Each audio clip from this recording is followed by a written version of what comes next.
Good morning, dear students.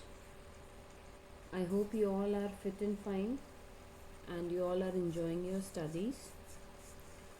Today we will continue our lesson number.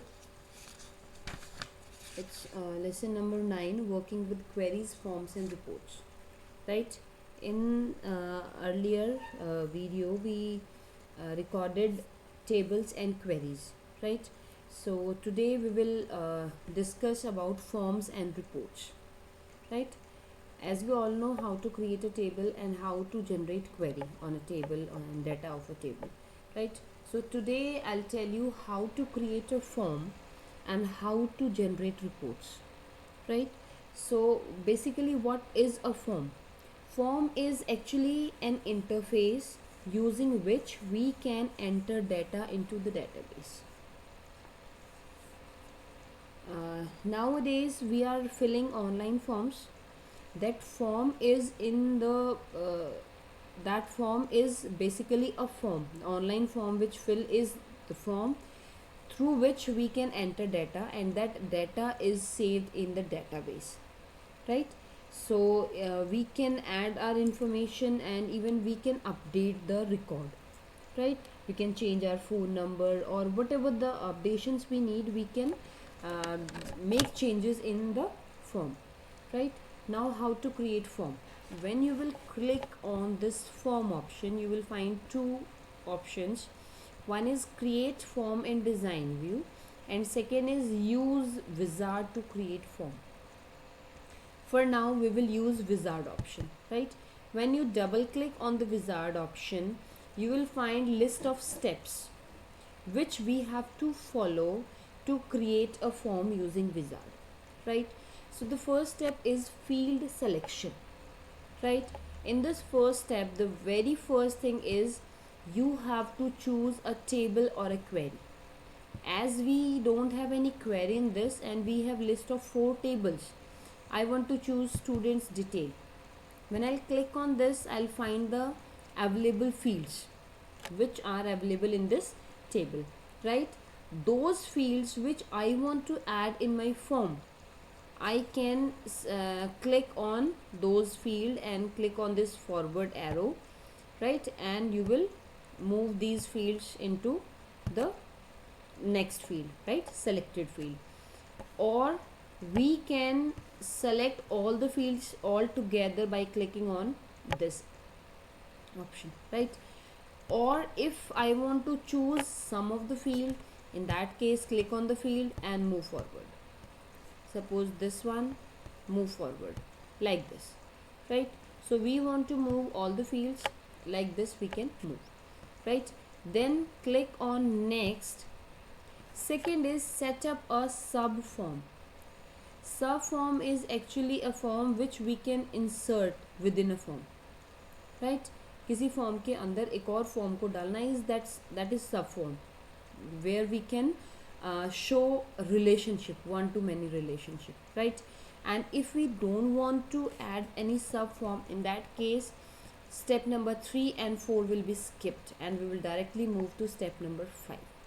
So we don't want to add any sub form, so click on next. Here we have arrange controls, right? Here we can choose the arrangement of main form. Suppose this is my main form, right? These are the different arrangements you can see here. When I'll click on different arrangements, this is the first one and you can see it here. Your form will look like this.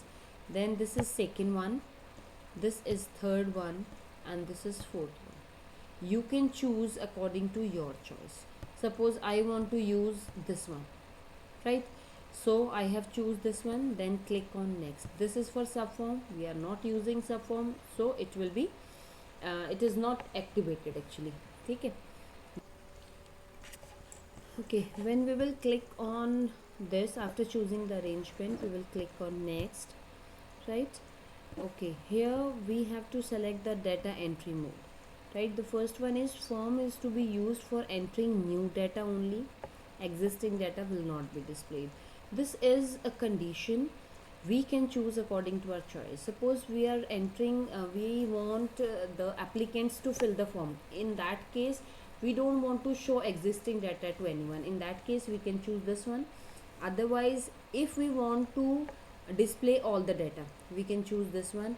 But along with this, we have three conditions also. If we don't want anyone, we don't want to allow anyone to modify existing data, we can choose this one.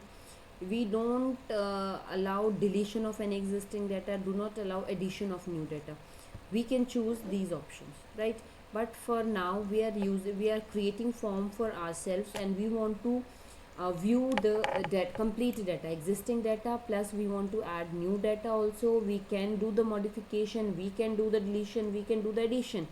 In that case, we will use this option only. The form is to display all data, right? Then click on next. Now here we have different styles, right?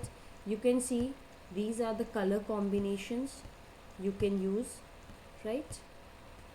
According to your choice, we can use any one, right? Suppose I want to choose this one. Along with this, we have field border too. If we don't want border, we can use it like this. This is 3D look and this is flat look, right? Border is there but no 3D look. So according to our choice, we can use the style. Then click on next. Then we have to set the name of the form. If we want to change, we can change. If we want to continue with the same name, we can continue. And do you want to proceed after creating the form? How do you proceed? We want to work with the form, right? Then click on finish. Now you can see this is a form. It will show you the existing data also. You can see we have entered name of 6 students along with the data. You can check those names also, plus we can enter new data also, right? Suppose this is the new data. Student's name is this one, and this is father's name, and this is class, suppose. Now you can click on next and you can enter more data. Like this we can create forms and we can enter more data in it, right? So students, after closing this, we have to generate report, right? We have to generate report. What actually is report? Report is basically a tool that help us to display data in formatted layout. In particular layout, we can display the data, right? Suppose principal ma'am is asking for the report of every class and section, report of all those students who are below 33% and plus all those students who are above 90%. We can create report requirement. How we can create report, I'll show you, right? Again, when we will click on report, we have two ways. One is design view, another one is wizard. We will follow wizard, right? When we will double click on this, again we have to follow 6 steps, right? The first one is you have to select the fields. We will use same students table, right? These are the fields. The field which you want to display in the report, you can select those fields, but all these fields are necessary, so I'm selecting all the fields, right? Then click on next. Okay, next is labeling. Maybe the label which we have used in the database is not, we don't want to display that same name in the report. In that case, we can change the name here. If we don't want to change, we can continue as it is. I am continuing. Click on next. Then is grouping. If we want to create a group, in that case we have to select the fields and we can create groups, right? But I don't want to create any group. Click on next. Then is sort option. Sort option, this is the basic what is required in a report, right? We have to enter some conditions according to which we have to generate the report.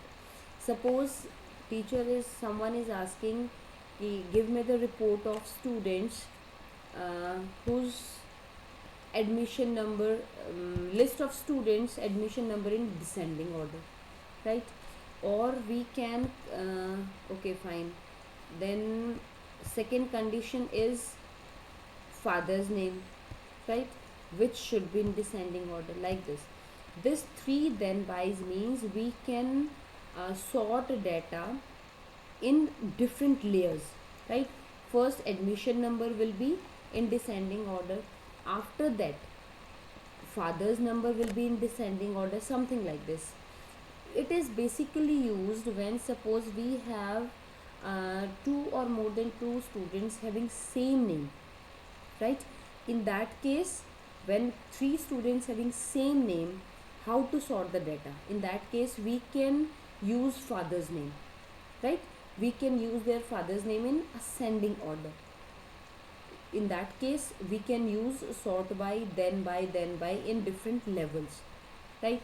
I'm just giving this as example, as this is not used, this is not necessary here, but I'm giving just to show you. Then click on next, then choose layout. We have different layouts. Default is tabular, and these are the different layouts available. Let me show you, just wait. Your data will be available like this, or in three columns, or in block where label is above, right. And this one where label is on the left side. I want to use this one. This is the general way of displaying, right. Then we can choose the orientation also, either portrait or landscape. Suppose I want, if we have lots of field, we can use landscape, but we have more records than fields, right. Means number of students are more and the fields in which we have to display the data is less. In that case we can use portrait also, so that complete data is visible on one page, right. Then click on next, and here we have to generate the report. You can change the name of the report, right. Then click on finish. Now you can see report like this. We can generate the report of class. Okay, one more thing I want to tell you is, students, I while I was explaining form, I entered one more admission number, that was 107. So you can see here the data of admission number 107 was entered while I was working on form. So that data is also saved in the table, and when we generated the report, that is also added, right. So whenever whatever we entered in through forms, that is also saved in the table, right. So this is the way to create forms and to generate reports. So that is all about your lesson number 9, queries, forms, reports, right. So you have to practice this on computer system, and in case you are facing any problem, you can talk to your teachers. Stay blessed and stay healthy.